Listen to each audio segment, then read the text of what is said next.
নতুন বছর শুরু হওয়ার আগেই জাঁকিয়ে শীতের আমেজ, কতদিন স্থায়ী থাকবে এই শীত জানার চেষ্টা করব।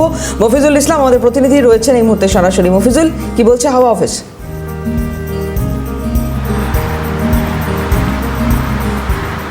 দেখো, আলিপুর আবহাওয়া দপ্তরের তরফ থেকে পূর্বাভাসে যেটা বলা হচ্ছে, নতুন বছর শুরু হওয়ার আগে পর্যন্ত এই জাঁকিয়ে শীতের পরিস্থিতি বজায় থাকবে, যার ফলে রাজ্যবাসী তারা কিন্তু একটা কনকনে ঠান্ডা তারা অনুভব করতে পারবেন। মূলত উত্তরে হাওয়ার দাপট এবং সকালের দিকে কুয়াশার কারণে এই ঠান্ডাটা কিন্তু জাঁকিয়ে পড়তে চলেছে, এমনটাই কিন্তু বলা হচ্ছে। উত্তরে হাওয়া দাপটের সঙ্গে সঙ্গে আজ এবং আগামী কালকের জন্য ঘন কুয়াশার একটা সতর্কবার্তা আলিপুর আবহাওয়া দপ্তরের তরফ থেকে দেওয়া হয়েছে, বিশেষ করে জেলাগুলোতে।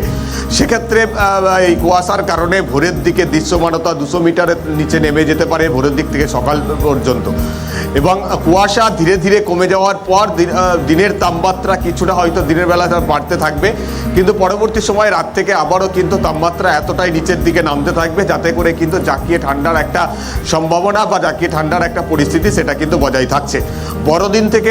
বড়দিন থেকে একেবারে নতুন বছর বরণ করার সময় পর্যন্ত এই একই রকম পরিস্থিতি বজায় থাকবে বলেই কিন্তু আলিপুর আবহাওয়া দপ্তরের তরফ থেকে পূর্বাভাসে বলা হচ্ছে।